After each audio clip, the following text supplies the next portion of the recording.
último painel deste encontro tratará do tema DDoS, panorama, mitigação e evolução. Entenda o que são os ataques e como se preparar para o problema. Nós temos o prazer de convidar para compor o palco o senhor Wagner Maia, conselheiro da Abrint e presidente do LACNIC.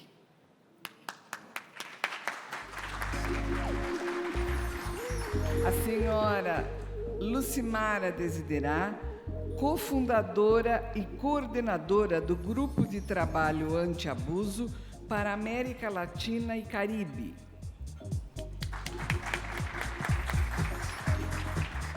O senhor Wilson Rogério Lopes, especialista em segurança do Itaú.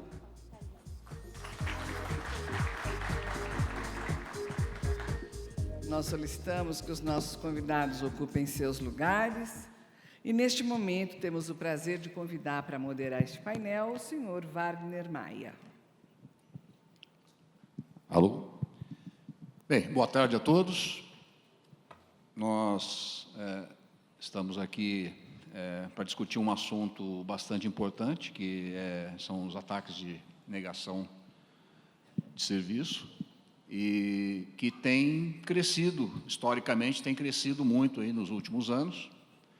Eles têm crescido não somente em volume, mas também em quantidade de alvos a serem atacados, né? Então, hoje, não é mais uma questão de quando, não é uma questão de se vai acontecer, mas é uma questão de quando vai acontecer. E isso pode, inclusive, as pequenas empresas também podem ser alvo de ataques de negação de serviço, como tem mostrado aí. Existem muitos ataques registrados também contra pequenas empresas, e não só contra grandes estruturas, contra grandes data centers.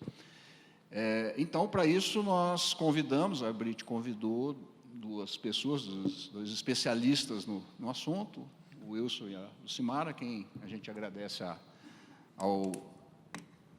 por ter atendido o convite, né? E, sem mais, eu já gostaria de chamar para iniciar o Wilson Rogério Lopes, que ele é especialista em segurança do Banco Itaú.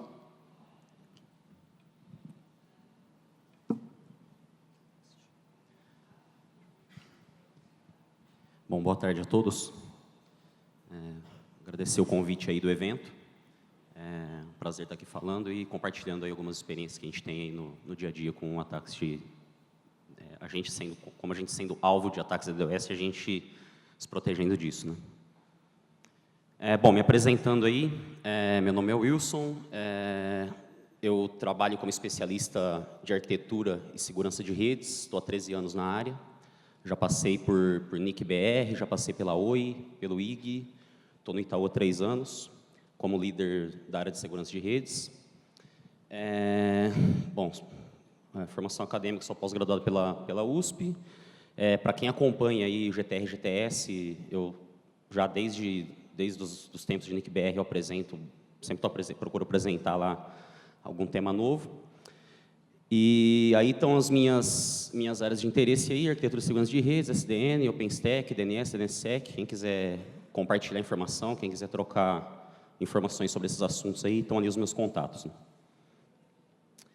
Bom, aqui só um disclaimer, isso aqui é uma apresentação de cunho pessoal, né? Não representam o meu empregador, as informações que estão aqui são de domínio público, né? A gente encontra aí nos sites de pesquisa, nos sites da internet relacionados aos assuntos, centros de pesquisa, etc.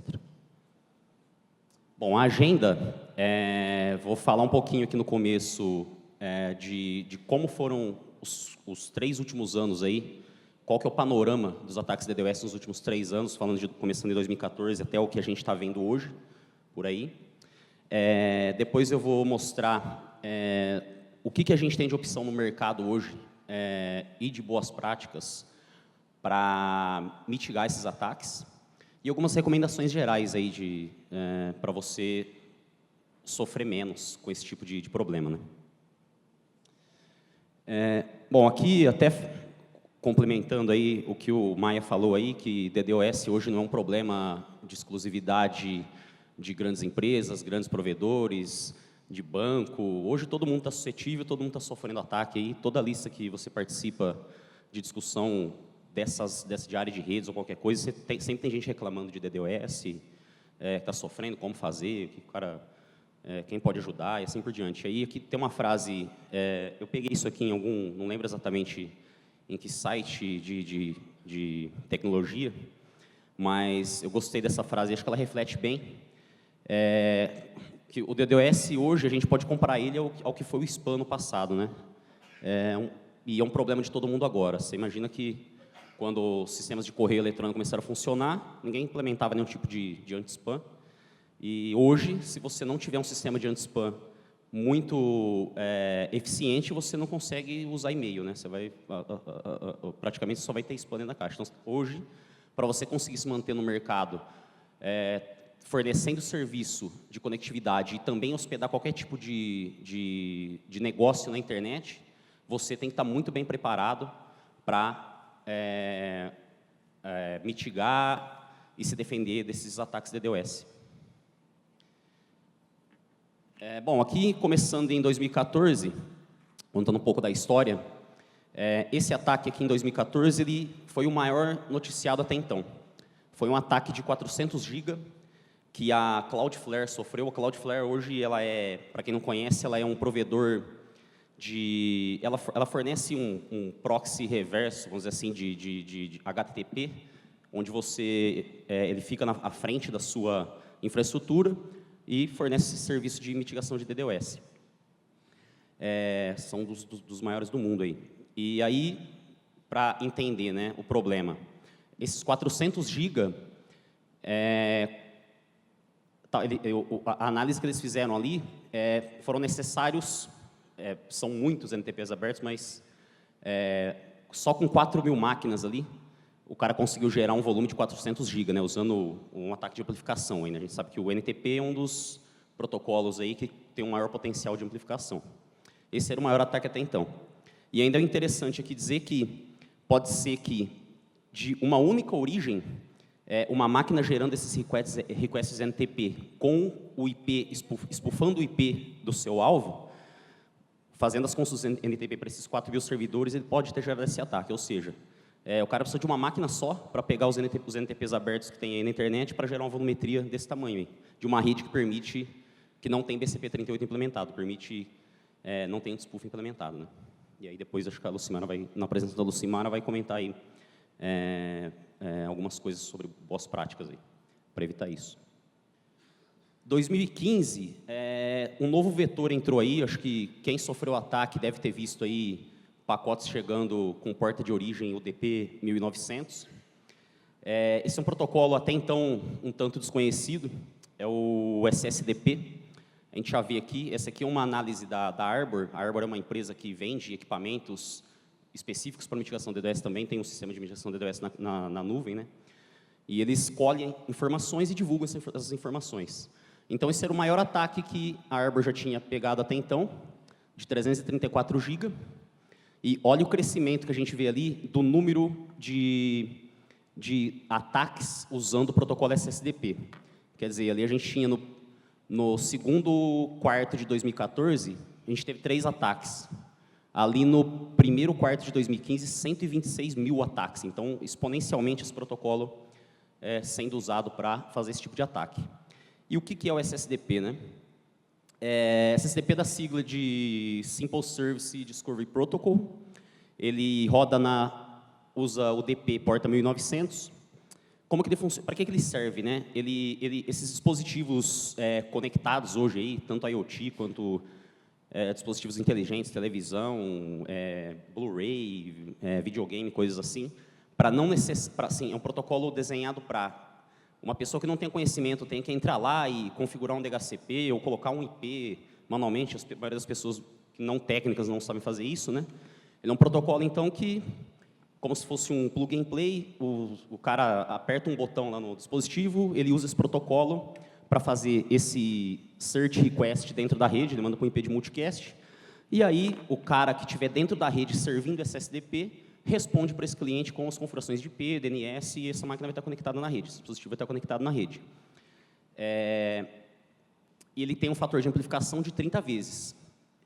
E da onde estavam vindo esses ataques aí? Assim, tanto CPS quanto access points, roteadores Wi-Fi, que implementam isso com esse serviço aberto na interface WAN.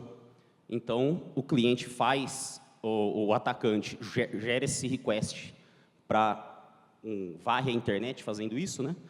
Então, isso está aberto na WAN, quem recebe, spoof IP de origem do cliente que ele quer atacar, manda esse request, todos os responses vão para o IP do alvo, com grande volumetria. E para ter uma ideia da gravidade do negócio, esses dados são de 2016, final de 2016, eu não peguei de 2017 ainda. Tem esse projeto aqui, esse shadowserver.org, é uma organização aí sem fins lucrativos, e eles geram várias estatísticas de serviços de vulnerabilidades dentro da internet, né? Então, eles listam lá a quantidade de NTP aberto, SNMP aberto, nesse caso de SSDP aberto. A gente vê aqui que o líder aí, como sempre, a China representa a maior ameaça aí para essa questão de ataques, mas ao Brasil, a gente com 239.750 dispositivos com SDP aberto. Ou seja, é muita coisa. E assim, eu não olhei as estatísticas desse ano, se cresceu ou não, mas esse número estava sempre crescendo. Repetindo, isso são CPS, roteadores Access Point Wi-Fi, que implementam esse serviço, hoje todos implementam, sem nenhum filtro, né? E esse serviço está aberto na WAN para qualquer um, no IP público lá, para qualquer um explorar. Já em 2016, e o que a gente está vendo agora em 2017, uma nova ameaça surgiu aí, que são os IoTs, né, os dispositivos Internet of Things, ou seja, tudo hoje conectado na internet, né? O maior problema hoje, número de dispositivos infectados usados para fazer ataque nesse padrão aí, nesse tipo de ameaça, são dispositivos de circuito de TV, DVRs ou câmeras IP. Por quê? Todos aí, tem um estudo aí que tem, acho que foi a Kaspersky que fez esse estudo, pelo menos 70 vendors desses dispositivos de CCTV, câmeras, etc., todos eles implementam um mesmo firmware, todos eles implementam o mesmo sistema operacional. É um Linux que roda em processador ARM, etc., todo mundo usa o mesmo cara. Então, todo mundo implementa esse mesmo cara com a mesma vulnerabilidade, que é o quê? Telnet ou SSH aberto, a maioria Telnet, com um admin sem default. Então, o cara escaneia a rede procurando por Telnet aberto. Aí tem algumas credenciais default que são usadas, ele consegue entrar nesse dispositivo e instala o malware. E aí ele usa isso para gerar ataques. Os maiores conhecidos hoje, as maiores botnets conhecidas hoje que exploram esses dispositivos, em 2016 a gente teve o Lizard Stressor, que é da organização criminosa, né? Que são criminosos, do Lizard Squad, é o pessoal que deixou lá a PlayStation Network fora durante vários dias, gerando um grande problema para o pessoal lá. E, mais recentemente, agora, do meio para frente de 2016, o Mirai, que todo mundo deve ter ouvido falar, que atacou um monte de gente aí. A Lucimara depois também vai, a apresentação dela vai complementar, falar mais detalhado sobre o Mirai. E a gente já teve noticiado o ano passado, esse OVH é um hosting francês, eles sofreram um ataque partindo desses dispositivos do Mirai, com 1 tera de ataque, e nesse caso o jogo mudou, sem amplificação. Ou seja, são os dispositivos infectados com o malware gerando ataque diretamente, sem spoofar IP, sem nada. É o cara mesmo atacando. E esses ataques são de maior complexidade de mitigação, por quê? Porque como eu tenho um malware instalado dentro do dispositivo, programado especificamente para fazer ataque, então uma grande variedade de ataques ele deixa pré-configurado lá. E diferente de você parar um ataque de NTP, de SSDP, que você simplesmente pode colocar uma CL no roteador, dropando porta de origem UDP 123, UDP 1900, esses ataques aqui, eles já usam HTTP Request Flood, ou seja, eu tenho um malware ali dentro, está gerando get, post, etc., para por exemplo, para um site de e-commerce, para um bankline de um banco, para exaurir os recursos dos servidores, bancos de carga, etc., para derrubar. Para derrubar isso é mais complexo de mitigar, então se eu não consigo mitigar na camada de rede, eu tenho que ter dispositivos específicos de camada 7 para mitigar isso. TCP Connection Flood, outro exemplo aí. Então, uma implementação de SYN Cookie, por exemplo, em que eu valido a origem, não é um SYN, um ataque de SYN Flood que é fácil de mitigar, né? Esse aqui, o bot realmente fecha a conexão, como se fosse um cliente válido, e o objetivo dele é, por exemplo, estourar a tabela de conexões estabelecidas de um firewall, por exemplo. Então, a situação um pouco mais crítica, começou a ficar um pouco mais crítica, eu diria muito mais crítica do ano passado para cá. E aqui até uma brincadeira ali, os caras com cartaz ali numa câmera, né? We can see you, DDoS, mostrando, tipo, eu sei que você está fazendo o DDoS. E aqui é um exemplo de um logado em um dispositivo desse, um DVR, a quantidade de conexões Telnet abertas ali de vários IPs de origem distintos. Então, é um monte de gente, não é um cara só que infecta o dispositivo, um monte de gente infecta o dispositivo e usa esses dispositivos para fazer os ataques aí, né?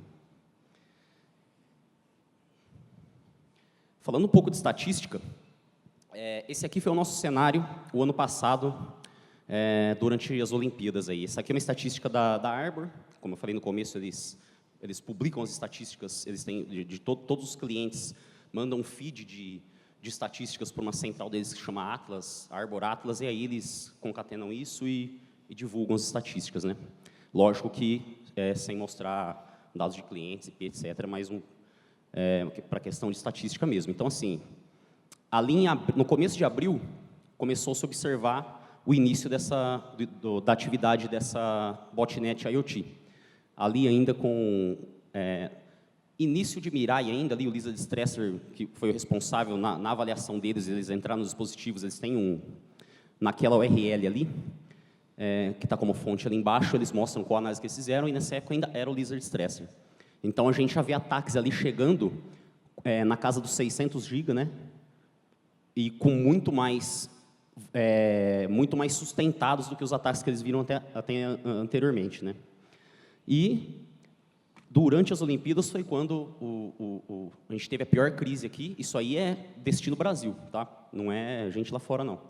São instituições financeiras, patrocinadores dos Jogos Olímpicos sofrendo esses ataques aí. Então, a gente vê que durante o mês inteiro do mês de agosto, a gente teve ataques sustentados, ou seja, ataques que duravam horas ou mesmo até as 24 horas do dia ou dias seguidos. Se eu não me engano, na última semana, foi durante a semana inteira, uma instituição sofreu um ataque 24 horas por dia. Chegou na casa dos 540 GB de volume. Como eu comentei, o alvo é sites do governo, instituições financeiras, de uma forma geral, patrocinadores também do evento.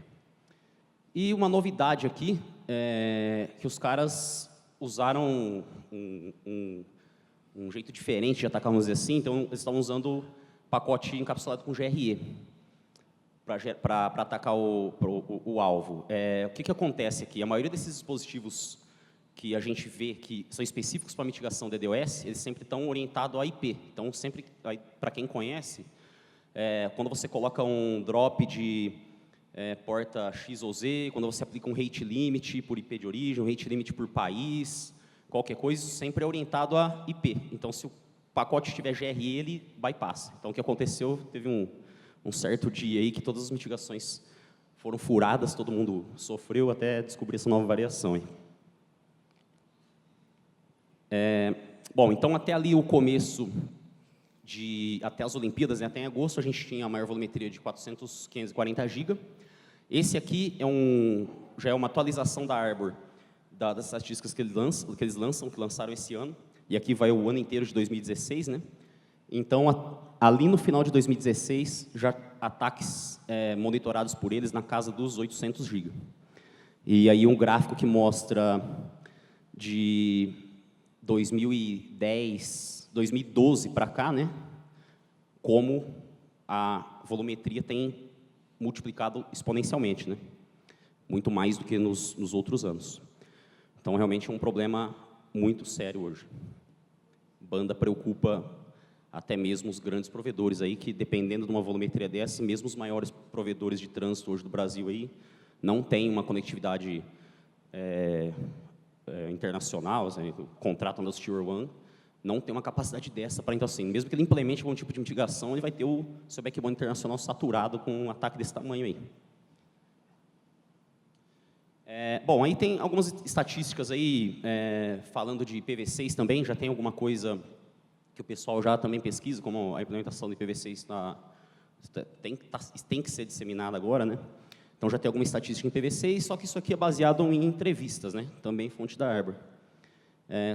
Foram 354 provedores entrevistados, 70% responderam tem IPv6 implementado na rede. Na pesquisa de 2015, 2% reportaram ter sofrido pelo menos um ataque em IPv6. É pouca coisa ainda. Em 2016, 9%, que também é pouco. Maior volumetria noticiada, 6 GB. Então, em comparação ao que a gente tem em IPv4, IPv6 ainda tem sido relativamente pouco explorado para fazer ataque DOS. Lógico que, com o andamento da implementação em IPv6, mais dispositivos com IPv6, Internet of Things, todos os dispositivos com IPv6, com o aumento desses dispositivos vulneráveis, a tendência é que isso se multiplique cada vez mais. E essa é uma grande preocupação também. Bom, aí, começar a falar um pouco de quais são as opções de mercado hoje, o que os provedores, eu, como um site de e-commerce, por exemplo, ou eu que hospedo qualquer tipo de serviço na internet, o que eu tenho para usar hoje no mercado para mitigar esses ataques, para conter essa ameaça aí. Bom, a maioria dos provedores já conhece e usam, né? Até então, como Unikarma, anúncio em community black hole, né? Todo mundo conhece, você marca o provedor seu, diz para você qual é a community black hole. Você está sofrendo um ataque, anuncia esse IP marcando essa community, o provedor, o seu provedor, o upstream provider, vai lá e joga para no zero esse pacote e descarta. O ataque não chega mais. Aí, existe um serviço hoje colaborativo, que é interessante todo mundo conhecer, para quem não conhece ainda, de black hole comunitário, vamos dizer assim, que é do Tim Curry. É um órgão, uma empresa lá americana também, sem fins lucrativos, que trata de vários quesitos de segurança da rede aí como um todo. O TRS vem de Unwanted Traffic Removal Service. Ele é um Destination Real-Time Black Hole Multi-Hope, né? Como que ele funciona? Aqui na figura embaixo, então, eu sou, por exemplo, o provedor que está sob ataque, estou tendo um IP meu sob ataque. Eu anuncio o meu IP que está sendo atacado para o roteador, lá para a infraestrutura do TRS, marcando a community, que eles definiram que é a community black hole. Todo mundo que está conectado nesse serviço recebe esse anúncio. E todo mundo implementa já uma política de import, lá, um route map, o que seja, depende do vendor aí, dizendo que quando eu receber da infraestrutura do TRS essa rota marcada com essa community, eu descarto o pacote. Marco a next hope no zero, ou mando para uma sync hole, qualquer coisa assim.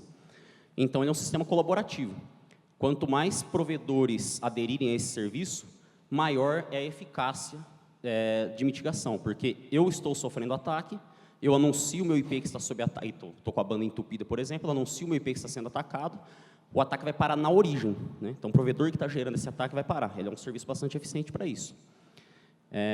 Então, o Tim Curry ele verifica aí, para evitar que outros AS anunciam, um outro AS anuncia o meu IP, por exemplo, e deixa esse meu IP fora, valida por Ruiz e Peering, DB, que são bases aí conhecidas na internet.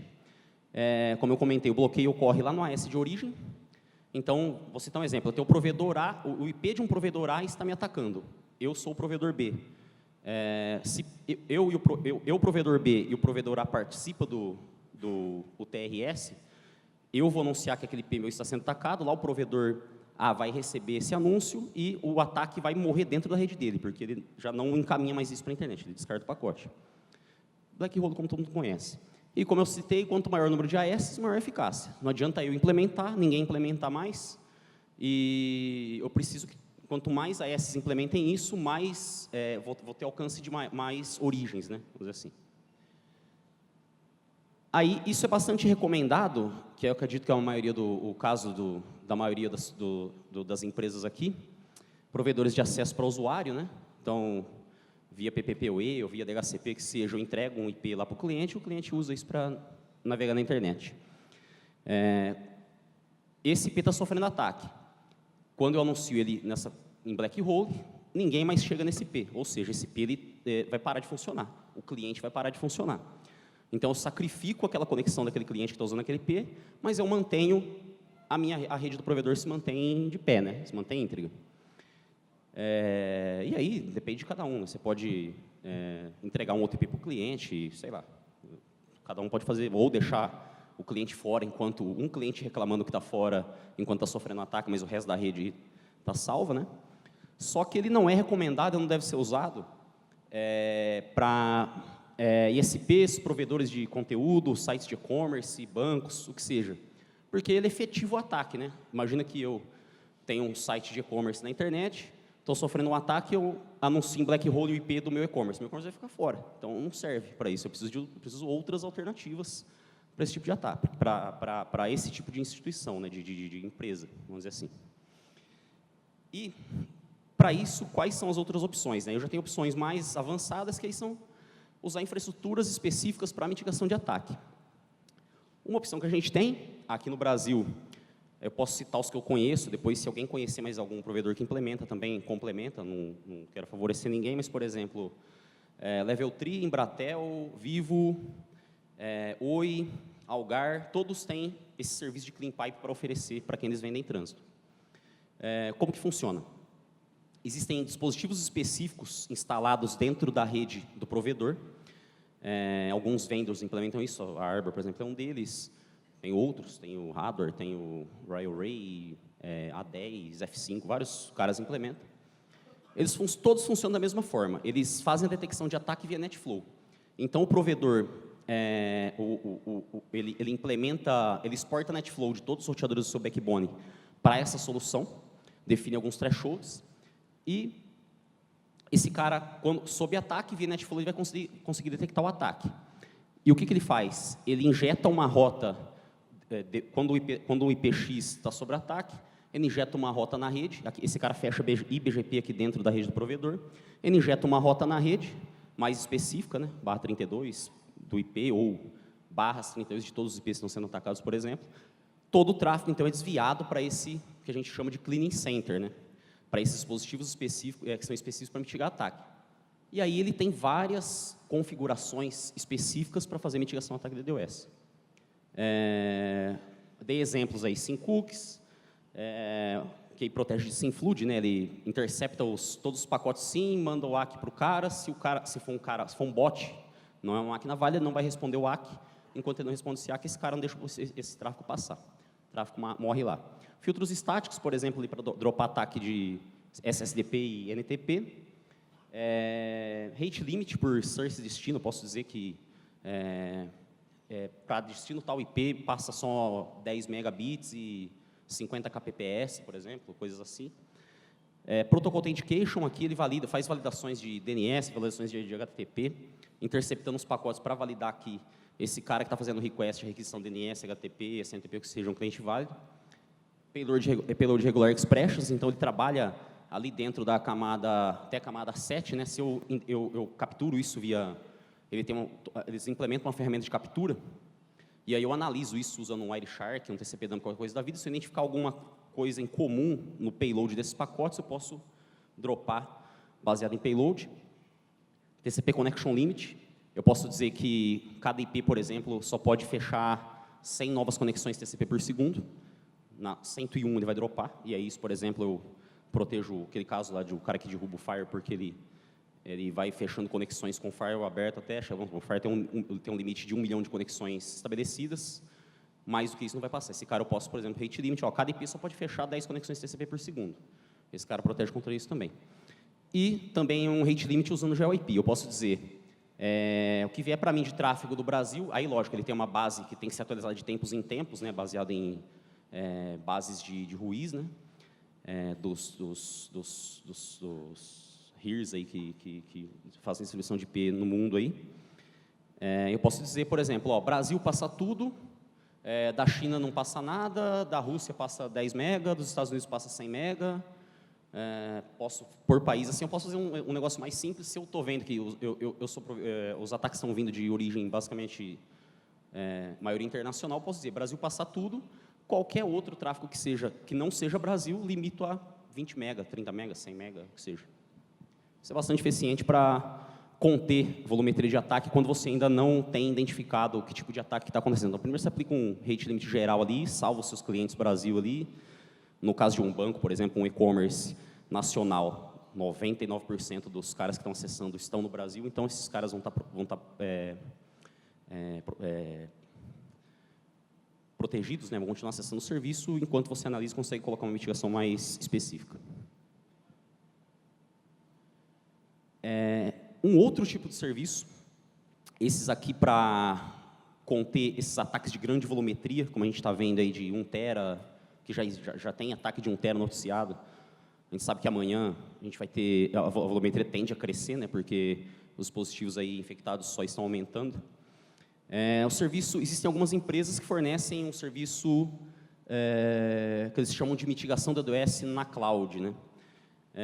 Funciona da mesma forma, mais ou menos da mesma forma como dos provedores, mas não necessariamente você precisa ter link com esses caras, né? A maioria nem são empresas de trânsito, né? Vou citar algumas aí, a Akamai com a Prolexic, que é o serviço da Akamai, tem o Imperva, tem Capsula, Level 3 tem um serviço desse, própria Cloudflare, entre outros, a Arbor também. Como que funciona? Eu, como cliente, eu fecho um túnel GRE com o IP do serviço de cloud, geralmente está fora do Brasil, e estabeleço uma sessão BGP dentro desse túnel GRE. Então, eu tenho uma sessão BGP estabelecida sem anunciar nada, nem eles me anunciando nada. Eles monitoram o seu CPE, você deixa eles exporta a NetFlow do seu CPE para um determinado IP deles. Então, com isso, eles conseguem detectar que o seu router, sua rede está sob ataque. E aí, detectado o ataque, você faz um anúncio do bloco, por exemplo, vamos supor que eu tenho um /20, eu anuncio um /20 para os meus upstream providers. Eu estou sofrendo ataque dentro de um determinado /24 ali. Eu anuncio esse /24 mais específico nessa sessão BGP que eu estou com o túnel fechado. O cloud provider vai repassar esse anúncio para a internet a partir de todos os cleaning centers que eles têm no mundo. Então, esses caras aí, eles trabalham da seguinte forma, eles fazem colocation em vários data centers espalhados em todos os continentes, né, e tem esses equipamentos de mitigação DDoS em cada um desses colocations. Então, o anúncio da sua rota, dos seus prefixos, vai aparecer mais específico a partir de todos esses cleaning centers que eles têm espalhados no mundo. Ele vai atrair todo o tráfego desse /24, que ele é mais específico do /20 que você anuncia para a sua operadora. E aí ele vai aplicar as tratativas, assim como eu expliquei no exemplo anterior.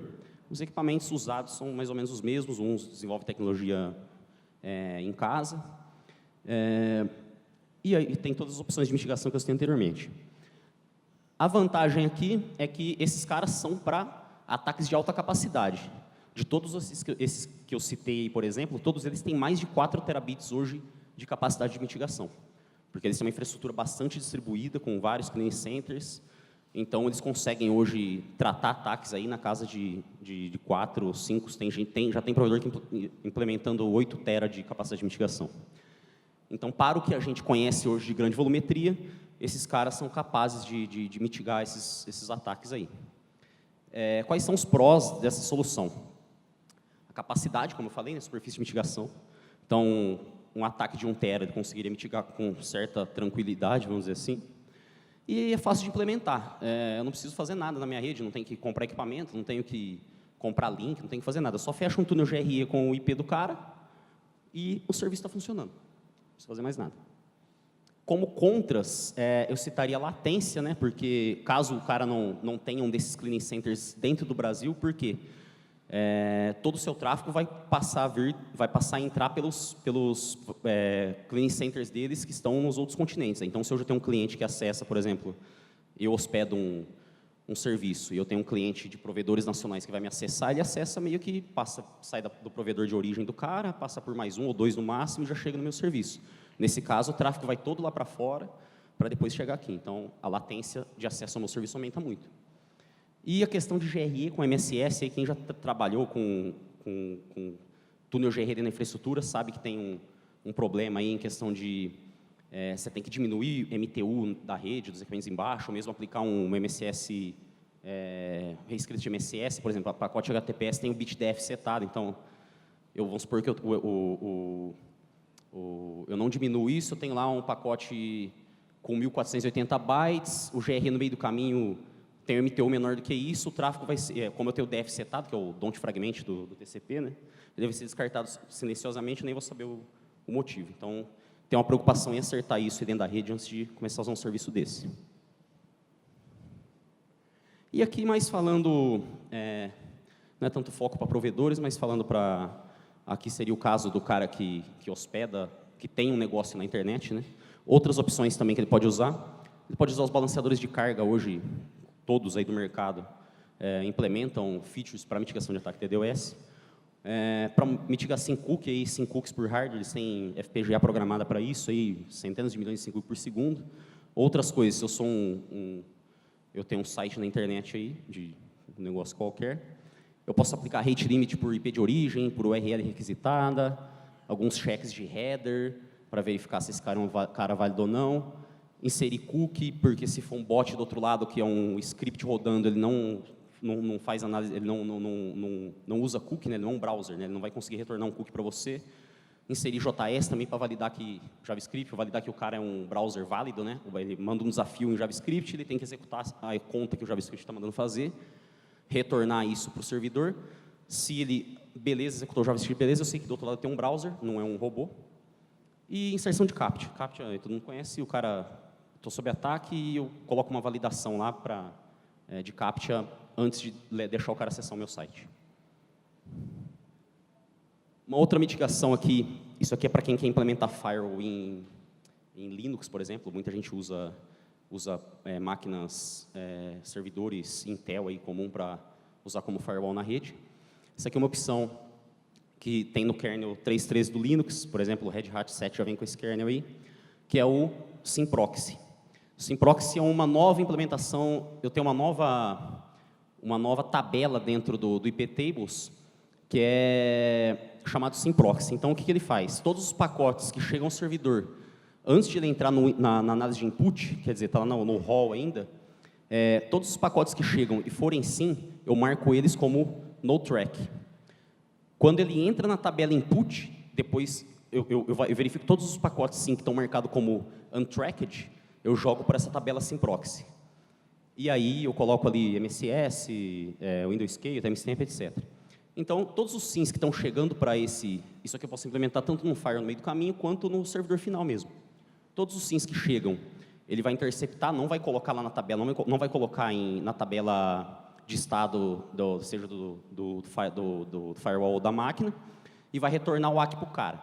Se o cara não retornar esse SYN-ACK de acordo com a sequência do ACK definida ali, ele dropa esse pacote. A hora que quando o cara é um cliente válido, ele retorna o ACK corretamente, ele verifica isso, retornado o ACK corretamente, aí ele cria um estado dentro da tabela do firewall e libera o acesso para o servidor final. E os próximos pacotes que vierem, ele já está com um estado dentro do firewall, ele já deixa passar normalmente. Aí tem uma questão de performance, por exemplo, eu tenho uma máquina ali com um processador Xeon, ali com uma interface de 10 GB, simplesmente ligando o iptable sem nenhuma configuração. Nos testes ali, por exemplo, de SYN, 252 mil SYNs por segundo, essa máquina suporta, mais do que isso a máquina capota. Com o SymProxy implementado, aumenta mais de 10 vezes ali, conseguiu chegar a casa de 2.870.000 SYNs por segundo. Então, para esse tipo de ataque específico de SymFlood, de estouro de tabela de conexões, ele é uma implementação bastante eficiente. Aqui outros casos de específico para servidor web, né? Aí são tecnologias open source aí que você implementando no Apache, por exemplo. Mod Evasive, que você limita a quantidade de páginas que o cara pode fazer por segundo. E se período que eu mantenho ele bloqueado, se ele exceder isso, notificar um e-mail qualquer que tem um IP ali fazendo requests recursivos na minha página. Modo security também, OpenSource implementado no Apache. Aqui, ele, além de ter features para mitigação de DDoS, ele também tem o objetivo principal dele é mitigar vulnerabilidades na aplicação, né? Os conhecidos aí top 10 WASP aí, injeção de scan injection, cross-site scripting, etc. Isso aplicado mais para quem tem algum tipo de negócio da internet baseado num site aí, né? Seria um caso de um banco, um caso de um e-commerce, um portal de notícias, etc. Bom, para finalizar, algumas recomendações gerais. Utilize sempre aí, isso aqui é uma opinião minha, né, baseada em lessons learned aí no meio do caminho. Sempre utilizar mitigação híbrida, né? Então, você contratar um serviço desse de mitigação, por exemplo, de um grande provedor, de um cloud provider, e deixar ele fazer tudo sozinho, você não tem controle, né, da mitigação, você está deixando para o cara fazer, você pode morrer pela vacina, né, porque não necessariamente ele conhece você, como administrador, você conhece a sua rede, você conhece suas aplicações, você conhece seus clientes, o cara lá em cima não. Então, ele pode aplicar alguma mitigação lá que vai parar o ataque, mas também vai afetar o acesso dos seus clientes ou os clientes que você hospeda, as aplicações que você hospeda. Então, o ideal é que você contrate um serviço desse para mitigar os ataques de volumetria, né, que é basicamente para não entupir o seu link, L3 e L4. E a mitigação mais refinada, vamos dizer assim, você fazer localmente. Você ter os equipamentos, implementar qualquer tecnologia para você conseguir fazer localmente os filtros mais específicos, já que seu link não está entupido mais, né, para acabar não afetando nenhum cliente ou um serviço que você hospede. Monitoração, segundo, né, ter uma monitoração específica com foco para DDoS, porque geralmente o pessoal monitora os links internet, bits e pacotes, mas de 5 em 5 minutos, usando um MRTG, um CACT, qualquer coisa assim. Só que isso não é suficiente para ataques. Eu posso ter ataques que duram 1, 2, 3 minutos, uma monitoração dessa não vou nem pegar. Então, tem um sistema, ter uma monitoração diferenciada, específica para foco com DDoS. E também, além de monitorar só bits e pacotes, monitorar com NetFlow também, porque você vai saber exatamente, além de bits e pacotes, o que são aqueles bits e pacotes, né? Quais são os protocolos, quais são os IPs de origem, quais são os serviços que estão sendo acessados. Muito importante. Isso aqui é importante também para provedores, em todos os equipamentos de rede dentro do seu backbone, implemente, configure Control Plane Policy. Filtre tráfego com destino ao Control Plane dos equipamentos, porque você pode ter, mesmo que você tenha lá uma caixa grande, sei lá, você está Juniper MX960, a SR9000 da Cisco, que tem dezenas de interfaces 10 GB, 40, 100 GB, mas a gente está falando do forward plane. O control plane é a supervisora, é a routing engine, que tem ali um processadorzinho com 8 GB de memória, etc. Se você não filtrar pacotes que tenham destino aos IPs da própria caixa, por mais que ela tenha 40, 100 GB de throughput no backplane, um ataque de 1 GB com 1 Mbps vai derrubar essa caixa. Então, o que seria configurar o Control Plane Policy? Filtre os IPs, só deixe passar pacote BGP de quem você fecha a sessão BGP, não deixe ninguém fazer consulta SNMP no equipamento, filtre, por exemplo, coloque um rate limit de pacotes CMP, você pode, muito usado ataque CMP, um cara gerando dezenas de milhares ou centenas de milhares de pacotes CMP com destino IP da caixa, ele vai te derrubar também, então coloque um rate limit para isso. Ou mesmo até, quem tiver essa possibilidade, use IPs dentro do seu backbone que não estão anunciados para a internet. Vamos supor, separa um /24 e use isso para endereçar os seus equipamentos e não anuncia isso para fora, porque ninguém precisa saber desse endereço fora da sua rede, só os seus equipamentos precisam conhecer isso. Pode gerar um estresse aí que o cara vai dar um trace route e não consegue ver o que está passando no meio do caminho, mas pensando só em segurança, é o ideal. Ou mesmo também pega os IPs dos equipamentos seus e anuncie para os seus upstreams com a community black hole marcada. Ninguém vai chegar nesses IPs aí e não vai sofrer ataque. Outra boa prática, separe prefixos IP de infraestrutura de prefixos IP de clientes, né? Então, exatamente pelo problema acima que eu falei, você está entregando IP para cliente no mesmo bloco que você tem routers seus endereçados, vai te complicar na hora de tentar fazer algum tipo de mitigação. Vai estar tudo no mesmo pacote, né? Facilite a mitigação, separe IPs de servidores para cada tipo de serviço. Então, se você tem lá, num servidor rode só DNS, no outro só SMTP, no outro só HTTP, porque isso vai facilitar, por exemplo, uma mitigação. Se eu estou sofrendo um ataque de amplificação de NTP para um determinado servidor meu, esse servidor não tem por que receber pacote NTP, eu simplesmente dropo NTP para ele e resolveu. Ou estou recebendo um ataque de amplificação DNS para um servidor que eu só tenho uma página web hospedada, eu dropo o DNS para esse servidor vindo de fora, aí não tem um motivo para isso. Aí falando de quem fornece serviço, né, de quem tem um site, uma coisa assim, utilizar a Anycast, que aí, para quem conhece, você usa o mesmo bloco de endereçamento em vários data centers diferentes, espalhados geograficamente no mundo aí, com o mesmo endereçamento. Pelo BGP em si, já o cliente vai escolher o data center que está mais próximo pelo ASPF do BGP.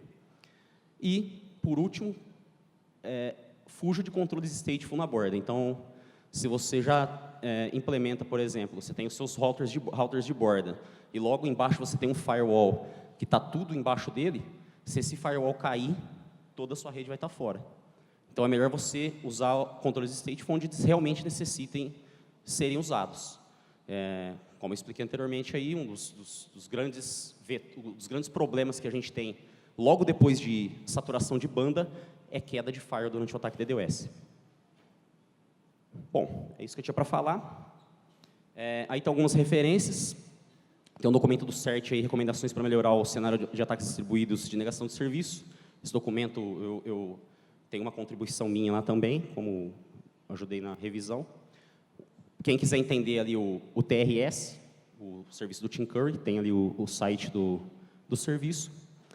E essas estatísticas todas aí, eu passei aí o URL da Arbor lá vocês podem baixar o documento completo para entender como está o cenário mundial aí em relação a ataques DDoS.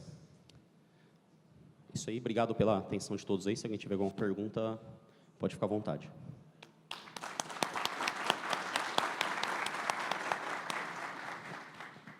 Bem, lembrando, a gente vai abrir para pergunta no final, né? E antes disso, eu queria chamar a Lucimara Desiderá, que é cofundadora e coordenadora do grupo de trabalho anti-abuso para a América Latina e Caribe, a AWG, né, que está ligada ao LACNOG. LACNOG, para quem não sabe, o pessoal acho que conhece aqui mais o GTER, né, que é o grupo de engenharia de rede, né? O LACNOG é o GTER da América Latina e Caribe. Então, Lucimara, por favor. Lembrando também que as perguntas vão ser abertas aí ao microfone, mas quem quiser fazer pelo aplicativo também, pode fazer a pergunta pelo aplicativo. Boa tarde a todos, obrigada pela presença. Meu nome é Lucimara. Talvez algumas pessoas daqui me conheçam pelo meu trabalho no CERT-BR, no NIC-BR, mas hoje eu estou aqui representando o LAC AWG, que é o grupo de antiabuso que foi criado recentemente no LACNOG.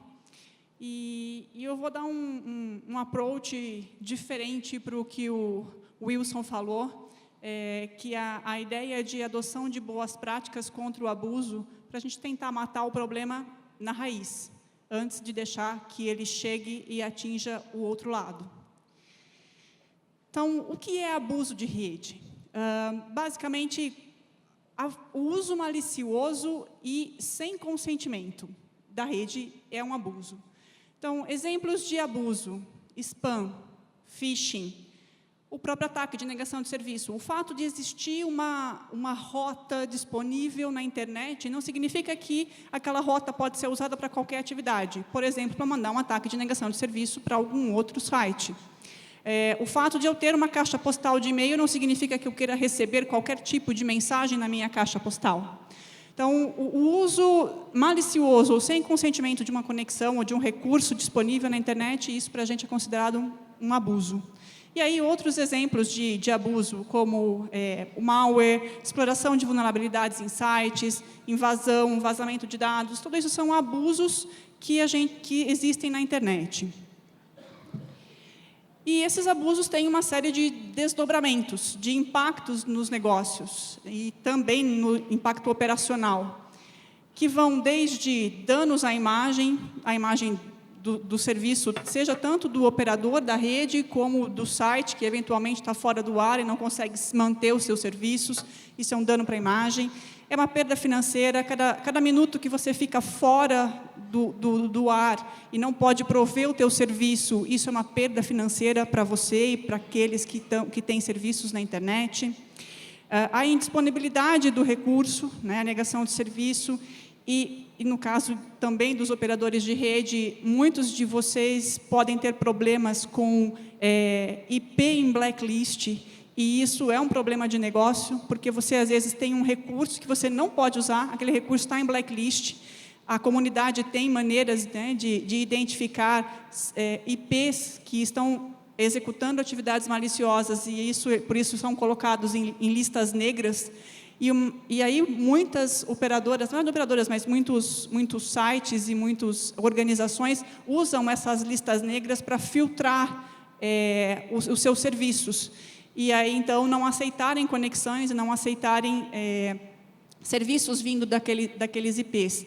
Isso é um problema para os operadores de rede. Eu soube de um caso, de uma empresa americana, que eles tinham um data center inteirinho, novo, para colocar no ar, mas eles não tinham IPs para poder oferecer o serviço. Todos em blacklist. Todo o range de IPs dele estava em blacklist.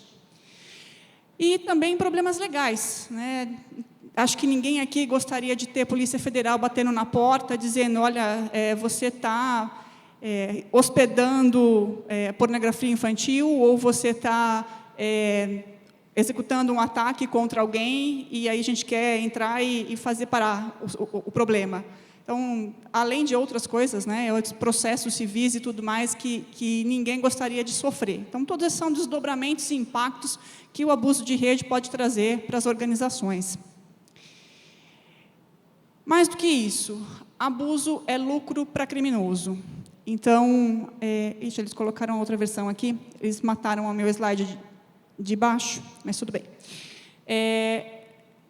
Aqui eu estou trazendo um artigo que foi publicado pelo Brian Krebs. Para quem não conhece, o Brian Krebs é um jornalista americano, muito especializado na área de segurança, e ele é famosíssimo porque ele ajudou a desbaratar várias quadrilhas de crimes online, e por isso também ele é alvo de uma série de ataques. Ele já sofreu até swatting, né, de mandarem a SWAT para a casa dele, dizendo que estava acontecendo um sequestro, e aí ele foi preso. Só depois na delegacia ele conseguiu provar que não era, que aquilo era um ataque falso, né?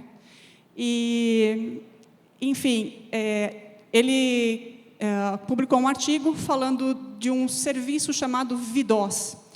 VDoS era um serviço de negação de serviço por aluguel. Você conseguia contratar ataques de negação de serviço, e ali tem na tela os preços dos ataques de negação de serviço, né, que variam aí de R$19,90 a R$199,90 os ataques de negação de serviço, de acordo com o tempo que ficava ocorrendo o ataque. Ou seja, eles vendiam um serviço que era atacar outros sites, outras organizações. E, por incrível que pareça, eles tinham uma lista grande de clientes, né? Está por trás do slide ali, não dá para ver nessa forma, mas, a princípio, foram mais de 150 mil ataques de negação de serviço executados por este site, este serviço de negação de serviço. Este serviço, esse site, foi hackeado, ele foi invadido. E aí, então, conseguiu-se coletar uma série de informações em relação a esse serviço.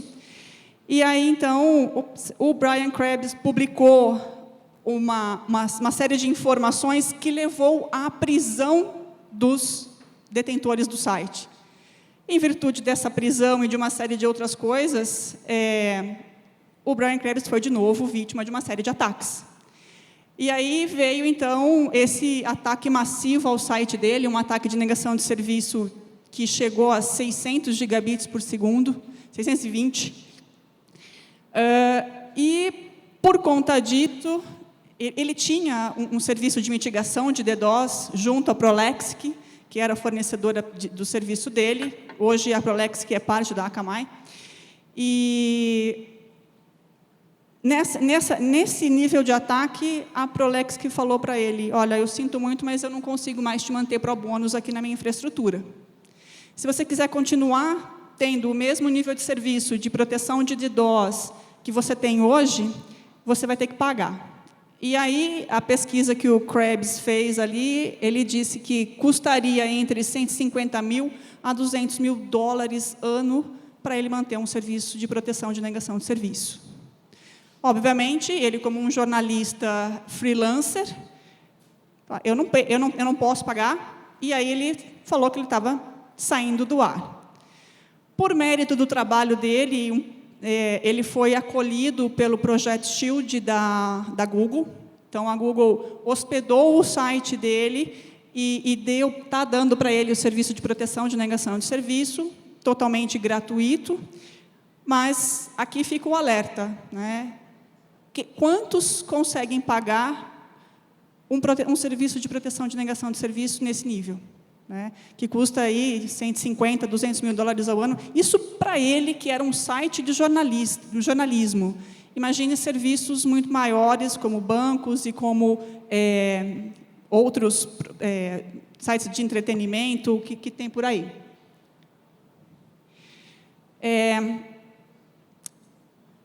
Novembro do ano passado, né, veio... Na verdade, voltando aqui um pouquinho, esse ataque do Brian Krebs foi o ataque que revelou a existência da Mirai. Mirai era uma botnet, cujo malware é conhecido como Mirai, é um malware que ataca dispositivos IoT. Na época, era conhecido mais pelas câmeras de TV, gravadores de vídeo.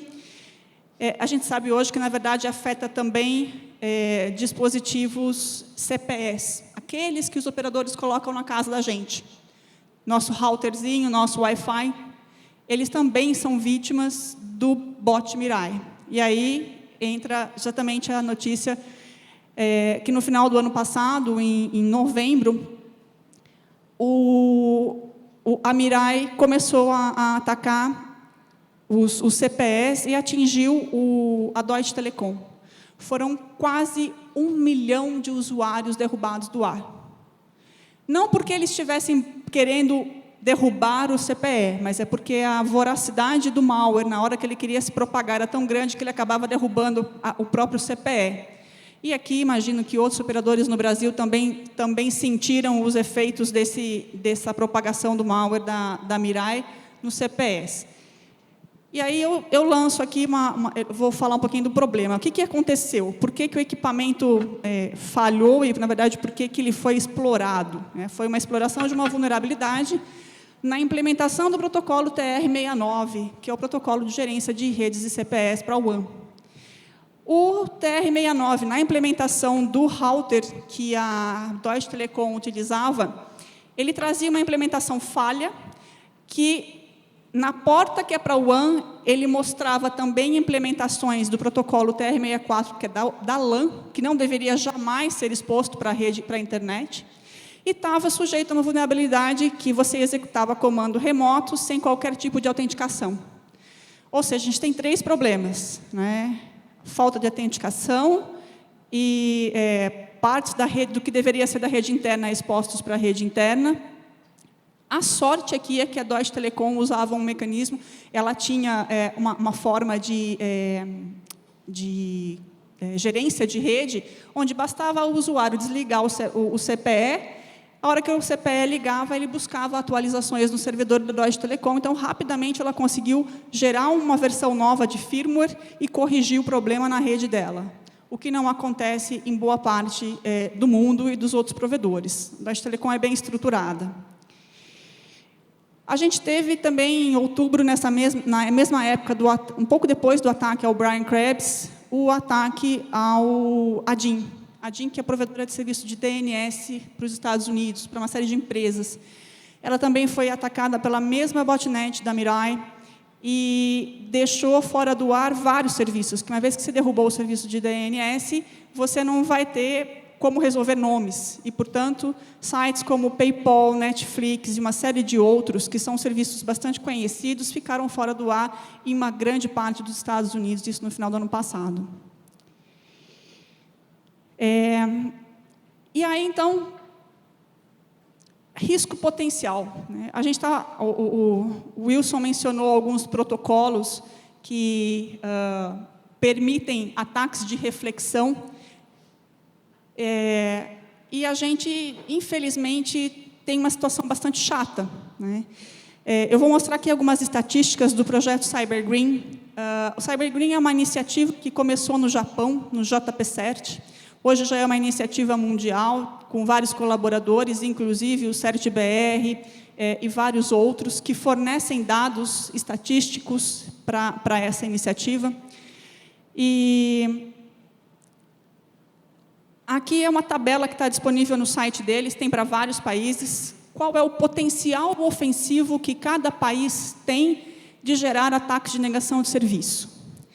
Então, em primeiro lugar, Estados Unidos, e a conta dele está batendo lá na faixa dos 570 terabits por segundo de capacidade. A conta do Cyber Green ela é o seguinte, ela avalia os dispositivos vulneráveis a determinadas vulnerabilidades. Então, basicamente, aí eles pegam servidores NTP abertos, servidores recursivo DNS abertos, servidores SSDP aberto, servidores SNTP aberto e Mirai. E aí eles fazem uma conta, tem um estatístico americano, o Dan Geer, que é o estatístico que gerou o modelo todo de cálculo aí, e aí, com base nos vários dados de dispositivos que estão vulneráveis e a capacidade que eles teriam de gerar de ataque, a soma total dá aquela conta. E aí, meu início de puxão de orelha Brasil está em 4º lugar, com uma capacidade de geração de ataque de negação de serviço aos outros de aproximadamente 140 terabits por segundo. Então, aqui, os exemplos que eu peguei lá do Cyber Green, alguns gráficos de dispositivos vulneráveis. Então, em termos de recursivo DNS, Brasil está em 4º lugar. Eu gerei alguns gráficos ali comparativos com a América Latina. Então, se eu voltar nessa lista aqui, e eu pegar os países da América Latina na ordem em que eles aparecem, foi os países que eu coloquei para comparar em um pouco mais de detalhes os dispositivos vulneráveis para cada tipo de protocolo. Então, recursivo DNS aberto. A gente vê o Brasil ali subindo, e isso para mim é muito chato de ver, né, na faixa de mais de 1 milhão de dispositivos vulneráveis em recursivo DNS. OpenNTP, o Brasil está em 5º lugar, e também subindo em comparação a todo o restante da América Latina. Bom, o Brasil sempre vai ser maior nesses dados em relação à América Latina. O que me incomoda um pouco mais é ver que o Brasil está subindo negativamente no ranking, ao invés de ir caindo, como, por exemplo, lá no recursivo, a gente vê México caindo, a gente vê a Argentina caindo e o Brasil subindo. Então, isso incomoda um pouco. SNMP, o Brasil é o primeiro do mundo em dispositivos com SNMP aberto, caindo, mas muito devagar. E se a gente olhar lá em relação aos demais países, é uma disparidade muito grande, para mais de 1 milhão de dispositivos abertos. O SSDP, que o Wilson comentou, o Brasil, ali, esse dado é da semana passada, hoje de manhã eu olhei, e o Brasil já está em 8º, em relação a SSDP, ou seja, a gente está piorando na posição também, né, no nível de ataques com SSDP. E aí, na ordem já de quase 500 mil dispositivos. Dispositivos infectados com Mirai. Esse dado, na verdade, a fonte é o CERT-BR, que é um dos colaboradores da iniciativa Cyber Green. E aí eu faço eu traço também alguns marcos interessantes. Lá no início do gráfico, no dia 15, dia 20, no dia 20 foi o dia do ataque ao Brian Krebs. e a gente vê o primeiro pico de Mirai, né, de dispositivos infectados com Mirai. Entre o dia 20 e o dia 30 foi bastante interessante, que no dia 20 mesmo, 21, ocorreu entre o dia 20 e 22 o ataque ao OVH. Então, o ataque da OVH, que atingiu 1 terabit por segundo, foi mais ou menos naquele mesmo início do gráfico.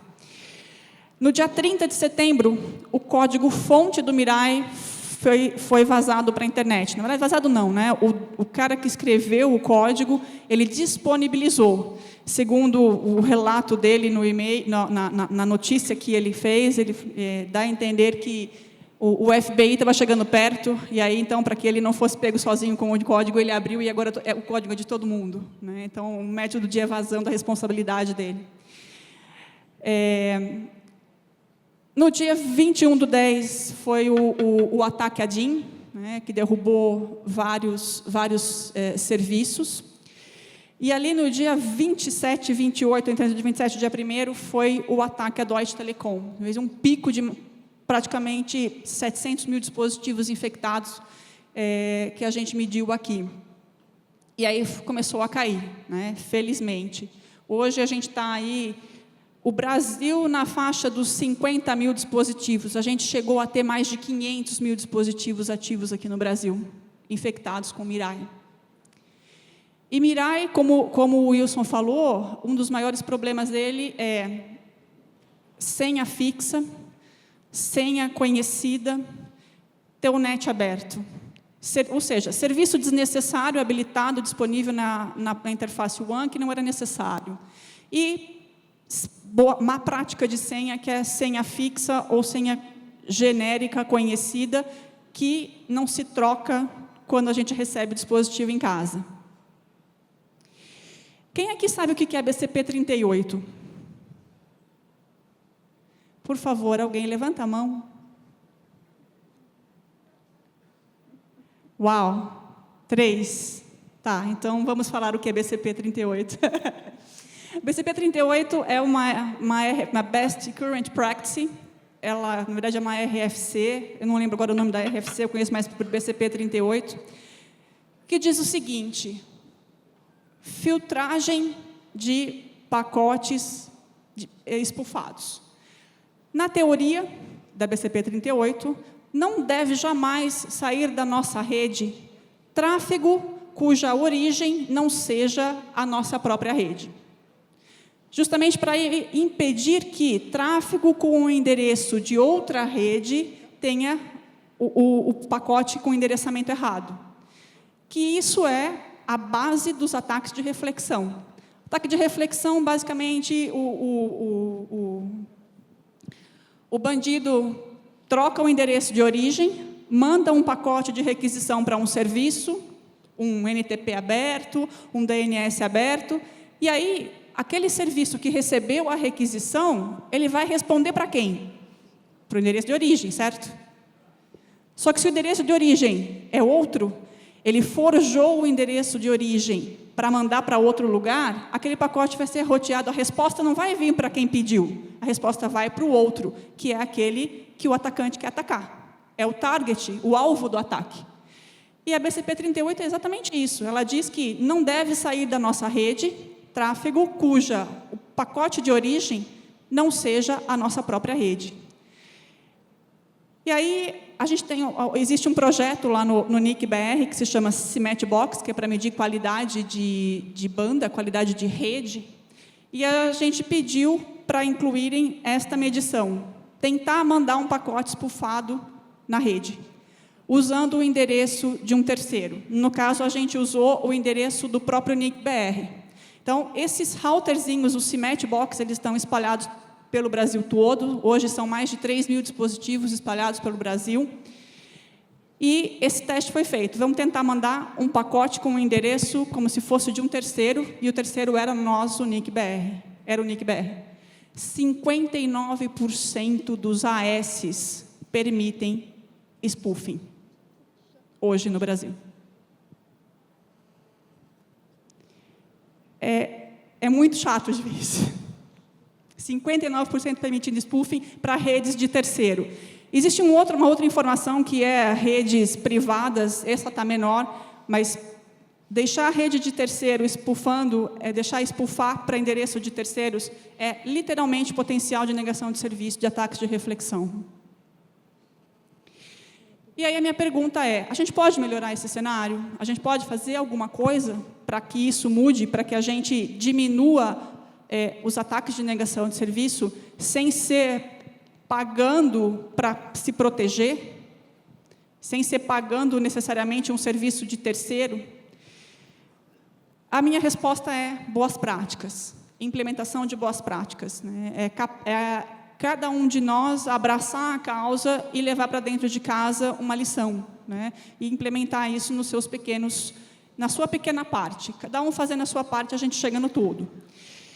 A gente, então, criou nasceu em fevereiro, foi oficializado em fevereiro desse ano, o grupo de antiabuso da América Latina, o LAC-AWG, foi um consenso, uma parceria entre diferentes instituições, o LACNIC, o LACNOG e a MOG.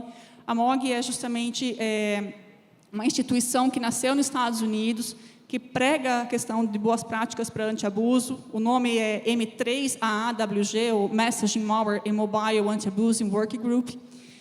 E a ideia desse grupo é desenvolver uma comunidade de antiabuso na região, que sirva aí como um fórum para juntar os especialistas da área dos operadores, os especialistas em segurança, em antiabuso, promover o diálogo e a conscientização desses grupos, fomentar o desenvolvimento de recomendações antiabuso para a região, que abordem as questões tanto específicas da nossa região, como as globais, porque a gente está sofrendo basicamente o que o resto do mundo sofre.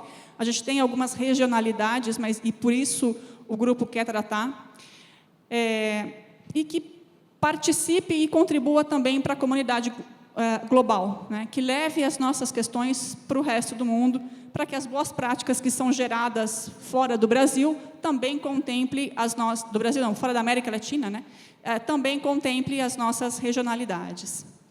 E esse grupo também ajuda a coordenar atividades de conscientização contra os abusos de rede, incentivando a adoção de melhores práticas e operações anti-abuso na América Latina. Esses são os objetivos do grupo. Como é que as pessoas podem participar do grupo? Como é que podem contribuir? A gente tem hoje, a gente não tem uma lista de discussão específica do grupo, porque já existem hoje outras listas voltadas para os diferentes públicos. A gente não quis ser só mais uma lista de discussão. Então, a gente está trazendo as quatro listas que existem hoje na América Latina, a lista de BICOPS, que é a lista de melhores práticas da América Latina, que trabalha o desenvolvimento de melhores práticas operacionais. É uma lista aberta, convido todos a participarem, a se inscreverem e participarem das discussões. A lista do LACNOG, que é a lista dos operadores de rede da região, seria o equivalente ao GTER do Brasil para a América Latina, é o LACNOG. LACSEC é uma lista da área que trabalha questões de segurança, né, discussões na área de segurança, discussões de PV6, discussões de diferentes coisas, e a gente quer levar também a discussão problemas de abuso em geral para essa lista. A LACSESIRTES, ela é uma lista fechada, ela é voltada só para grupos de resposta a incidente. Alguém aqui tem grupo de resposta a incidente dentro da sua operação? Não. Ok. Tem um. Yes! Então, infelizmente, a lista de LACSESIRTES é voltada só para os grupos de resposta a incidentes. E como é que todo mundo, como é que as pessoas podem contribuir? Vocês podem contribuir para o grupo de antiabuso. Então, participando da lista de discussão, ajudando no desenvolvimento de boas práticas, as BICOPs, seja sugerindo temas, seja desenvolvendo conteúdo técnico, porque todo mundo aqui tem, de alguma forma, algum conhecimento técnico para contribuir, para colaborar. Seja na tradução de BICOPs existentes, o grupo não pretende ser um tradutor, não é isso, mas existem boas práticas fora do mundo, mundo afora, e algumas que seriam boas que fossem traduzidas, então, se quiserem a tradução, podem se juntar ao grupo também. Ser um editor, um revisor de documentos, Estou acabando rapidinho. Ajudar na conscientização acerca das boas práticas existentes, seja produzindo ou promovendo conteúdo das boas práticas que já existem e, obviamente, fomentar a adoção. Das BICOPs em desenvolvimento, existe uma em particular que o grupo de antiabuso tem interesse, que é a mitigação de ataques direcionados a CPS, que a gente viu, que eu mostrei para vocês, que ataques a CPS, que abuso de CPS é uma fonte imensa de problemas de negação de serviço. Então, ela está no título lá em desenvolvimento, mas precisando de contribuições. Quem quiser contribuir, por favor, se junte à lista de BICOPs. A MOG, como eu comentei com vocês, que é o grupo de antiabuso, eles têm mais de 42 artigos disponíveis, materiais escritos em boas práticas, tutoriais e uma série de outras coisas para coibir abuso, né, seja em diversos temas, não apenas em DDoS, mas em phishing, spam, uso indiscriminado de rastreamento, de monitoramento. Então, sugiro que vocês entrem lá no site e olhem as boas práticas que tem disponível. E aqui eu vou citar só algumas pequenas referências, 2 da MOG, que são documentos recentemente lançados por eles, com melhores práticas e dicas em relação à negação de serviço, e um documento que o Wilson também já mencionou, que foi o CERT quem produziu, e ele contribuiu conosco, que é a recomendação para melhorar o cenário de ataques. Eu agradeço a atenção de vocês. Tem o meu e-mail ali, se alguém quiser mais informações, por favor, me escreva, sintam-se à vontade. Eu esqueci de mencionar, somos eu e o Christian, que somos os atuais chairs do grupo. Então, sintam-se à vontade para escrever para mim ou para ele, e vamos abrir agora para perguntas.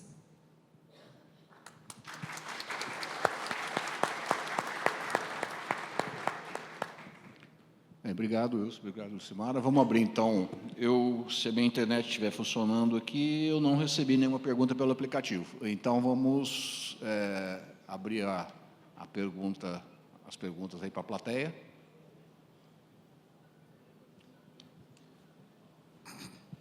Boa tarde.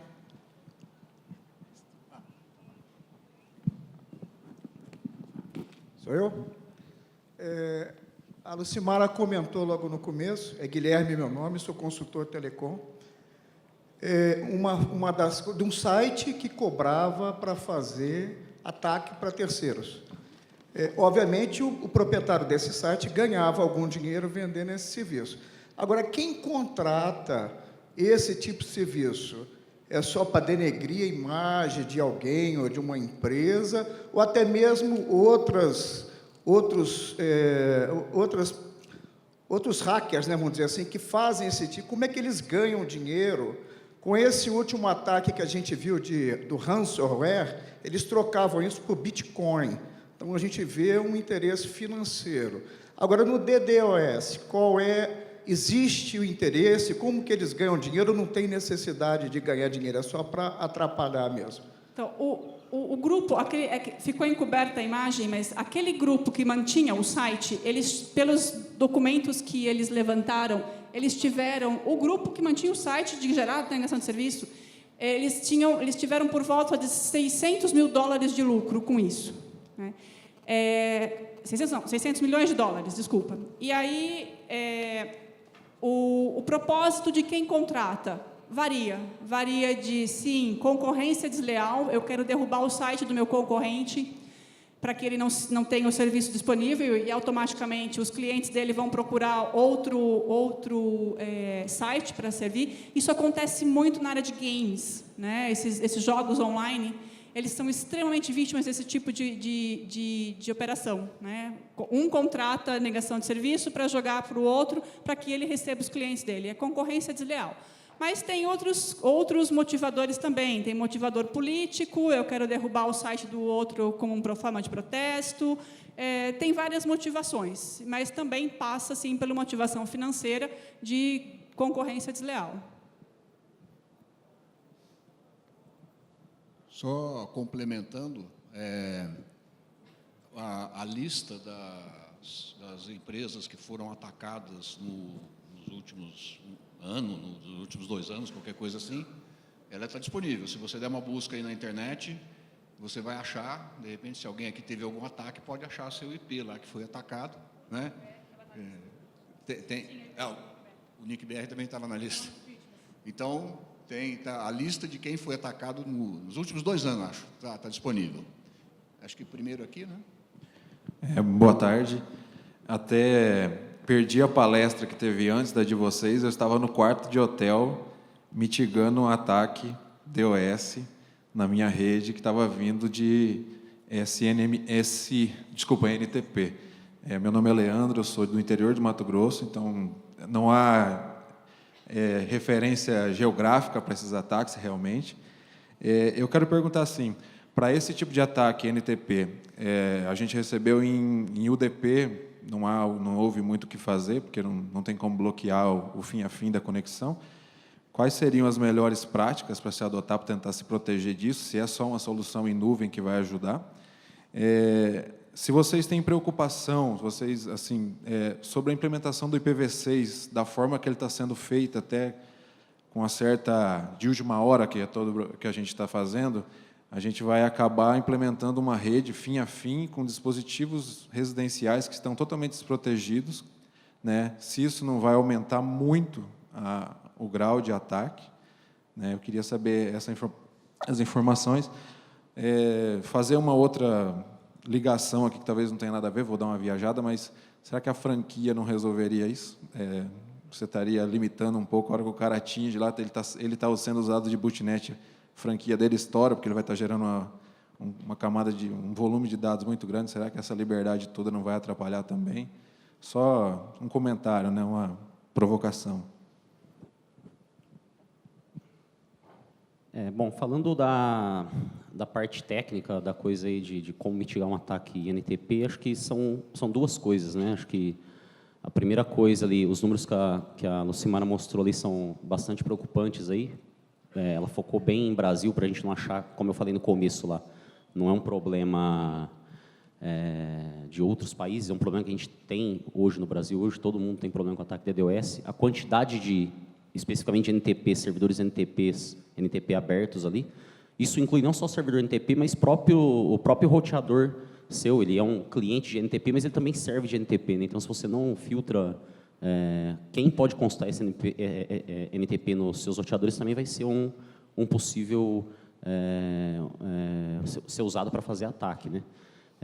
Assim, eu não vejo muito jeito, enquanto todo esse problema não é corrigido de servidores NTP abertos que permitem amplificação, e como o NTP é um protocolo válido na rede, diferente do SSDP, o SSDP, por exemplo, talvez você, como provedor, simplesmente bloqueie a porta de destino 1900 UDP lá no CPE do cliente e ele não vai usar isso para nada, né? Na interface WAN, ele usa para dentro. Agora, NTP precisa usar, você não pode bloquear, né? Então, você tem que acabar, enquanto esse cenário é terrível, e são quantidade de dispositivos abertos, você tem que, de alguma forma, mitigar mesmo, não tem uma outra saída. Aí eu queria comentar a sua provocação, né? Será que a franquia, eu não acredito que a conta deva ir para o usuário.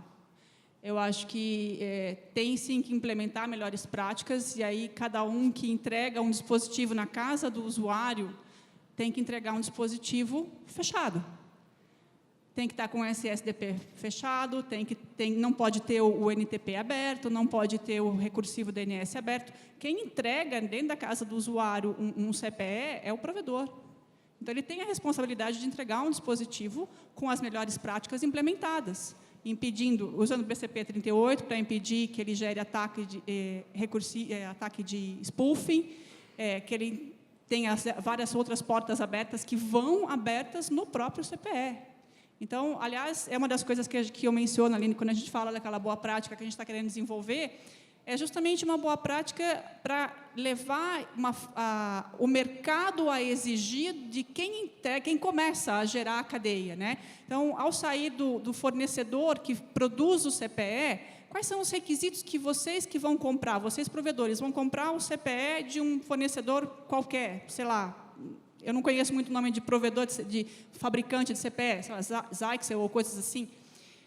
Quais são os requisitos que vocês devem pedir que venham prontos no CPE? que ele possa ser gerenciado remotamente, que ele possa ter a troca de senha no primeiro uso, que ele venha com portas de serviços fechadas que não são utilizadas, como Telnet, SSDP e tudo mais.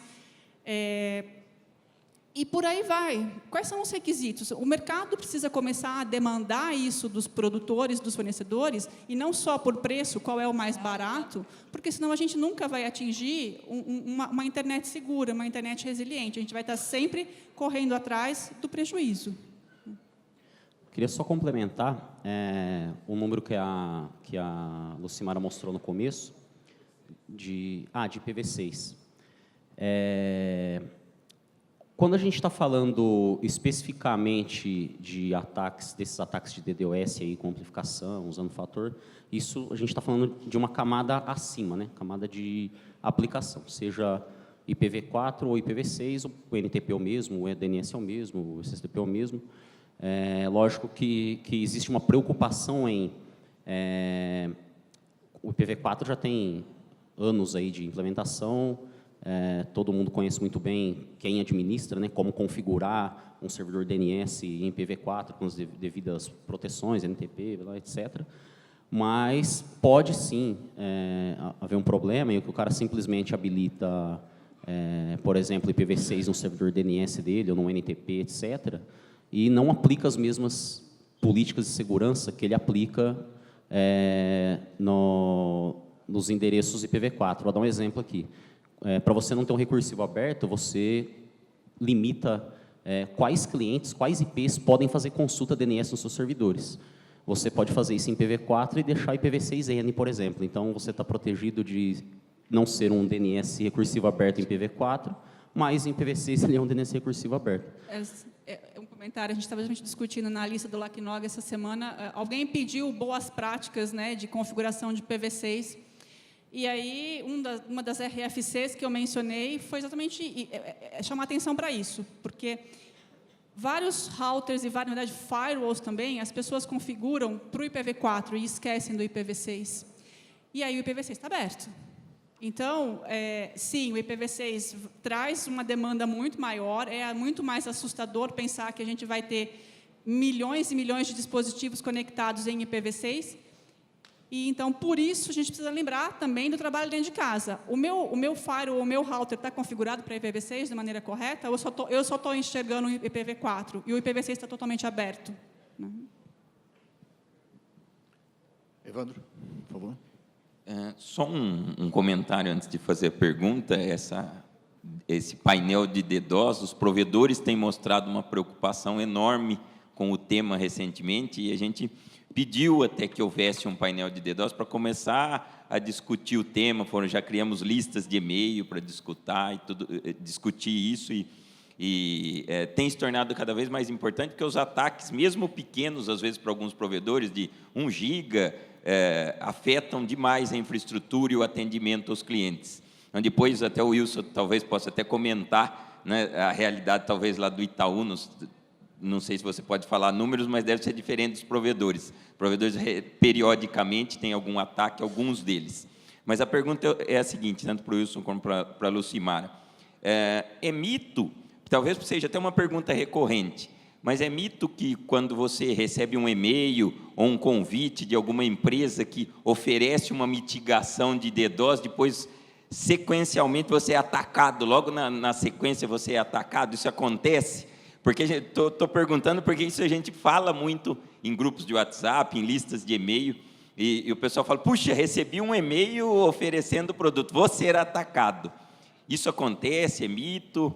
E os números do Itaú, se o Wilson puder comentar alguma coisa sobre ataque, para os provedores verem que os números talvez sejam diferentes. É isso, obrigado. Essa pergunta foi feita exatamente para mim também na semana passada, numa apresentação que eu fiz do GTE. Eu, particularmente, não sei de nomes de empresa, mas eu sei que sim, existe, e a resposta veio do professor Adriano, que é o coordenador do GTS, né? A esposa dele é advogada e ela está com 2 causas em justiça exatamente por essa questão, né? De empresas que ofereceram serviço de proteção, aí a empresa que recebeu a oferta se negou, não quis, virou alvo de negação de serviço. E aí eles conseguiram rastrear todo o coisa e entraram na justiça, e, obviamente, a empresa que ofertou desapareceu do mercado, né?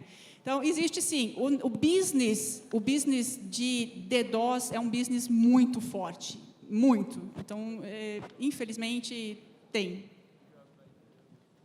Bom, em relação aos números do Itaú, aí, eu não posso comentar, mas acho que as instituições financeiras, de uma forma geral, no Brasil, aí, têm sido alvo frequente aí de ataques, aí, dessas grandes volumetrias que vocês viram aí. Não posso comentar, mas, enfim, são grandes alvos. E eu só queria fazer um complemento rapidinho.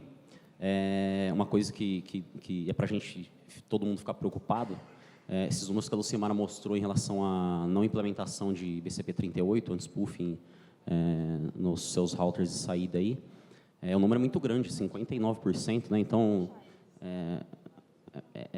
é muito grande isso. E, assim, como eu mostrei lá no meu primeiro slide, falando do ataque de NTP, basta uma rede que não implemente anti-spoofing, eu ter uma máquina lá dentro gerando as requisições NTP, forjando o IP de origem, por exemplo, mudando o IP de origem como se fosse o IP de um serviço do Itaú lá, e ele vai explorar todos esses NTPs abertos aí, uma única máquina de origem consegue gerar um ataque naquela casa de 400 GB e derrubar mesmo que seja uma grande instituição com um grande provedor aí. Então, é muito importante implementar a BCP38, todo mundo esteja ciente disso e não simplesmente pôr o serviço para rodar, né?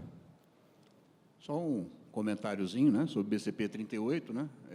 Quando a Lucimara provocou aí, pouca gente levantou a mão. Parece que é uma coisa complexa, mas não é uma coisa complexa, né? Aqui são todos provedores pequenos e médios aí, mas que usam um determinado roteador aí muito conhecido no mercado, em que habilitar isso que se chama BCP38, em que você habilitar o anti-spoof, é só um cliquezinho lá, né? É só olhar no manual, ler no manual o RPF, né? Tem o modo estrito, o modo loose, então é muito fácil fazer isso. É uma boa prática que exatamente. Não exige... O mais incrível é que é fácil de fazer, tem vários equipamentos que isso é só um clique.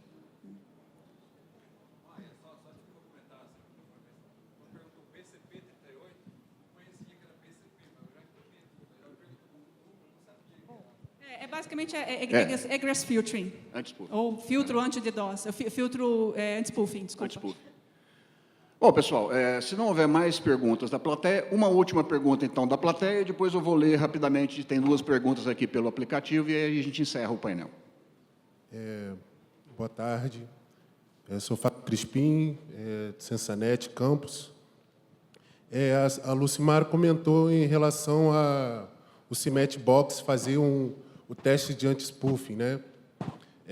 Isso está disponível no PAS para a gente ver? Está disponível, sim, na própria interface do CIMET Box está disponível. Aliás, eu queria até mencionar uma outra coisa para vocês. Aqueles dados que eu mostrei do CyberGreen, no site do CyberGreen tem por AS por país. Quem quiser ver o seu status lá, pode entrar no site do CyberGreen, procurar o seu AS lá, que você vai ver quantos dispositivos da sua rede do seu AS, estão naquele modo de OpenNTP aberto, é só entrar lá no site e consultar pelo seu número de AS. www.cybergreen.net.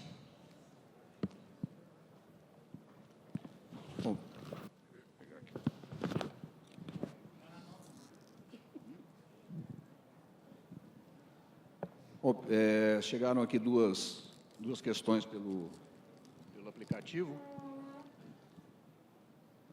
Do Saulo, no IPv6, por ser uma quantidade de IPs maior e, consequentemente, de varredura mais difícil, pode ajudar a mitigação de DDoS? Ou existe alguma proteção adicional no V6 para tal? A outra questão, vamos já ler as duas, né? E aí a gente já abre para...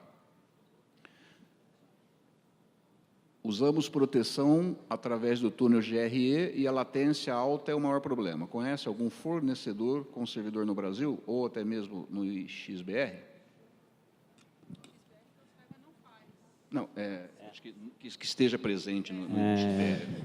Bom, não quero favorecer nenhum fornecedor aí, né? Mas do que eu conheço, e aí depois se alguém conhece outros, complemente também. Eu conheço que tem Clinic Center no Brasil, a Imperva já tem, que é em cápsula, né? A Arbor Cloud está em planejamento para implementar esse ano. A Akamai também, que é o Prolex que diz estar em planejamento para implementar esse ano, mas realmente a maioria não implementa. Até porque um cara que fornece um serviço desse, ele precisa ter alta capacidade de banda, né, para receber todo esse ataque e fazer a limpeza dentro dos seus centros, e comprar banda no Brasil é muito caro, né, por isso eles preferem comprar lá fora, nos Estados Unidos, na Europa, na Ásia, o link é barato, então eles conseguem, por isso eles conseguem chegar naquela casa ali de 4, 5, 6 tera de capacidade de migração. Imagina você montar um Clinic Center com 6 tera de link aqui dentro do Brasil, quanto isso ia custar para o provedor, né? E em relação à primeira pergunta, bom, não acho que IPv6 torne mais difícil, acho que, pelo contrário, se eu vou ter mais dispositivos, eu vou ter a probabilidade de ter mais dispositivos vulneráveis e abertos, né? Questão de varredura, você tem equipamentos, vou chamar de equipamentos, aplicações específicas aí, eu esqueci agora o nome exatamente, mas existe uma aplicação aí publicada na internet que ele promete conseguir fazer uma varredura em todo o range de internet em 24 horas, entendeu? Então, não é um problema hoje, scanners aí trabalham em alta velocidade, então não é porque eu tenho mais IPs que... enfim, eu tenho mais IPs, eu tenho um maior potencial de ter mais dispositivos sendo abusados aí, né? E proteção adicional no IPv6. Eu acho que adicional não, porque o protocolo IPv6 é um protocolo de endereçamento, assim como o de IPv4, né? Então, basicamente, as proteções estão relacionadas, falando em equipamentos de rede, aí a ACL, controle de firewall, e configuração correta dos serviços, né? Quer complementar alguma coisa? Bom, pessoal, então eu agradeço aí os nossos convidados, peço uma salva de palmas e damos um encerrado aí o painel.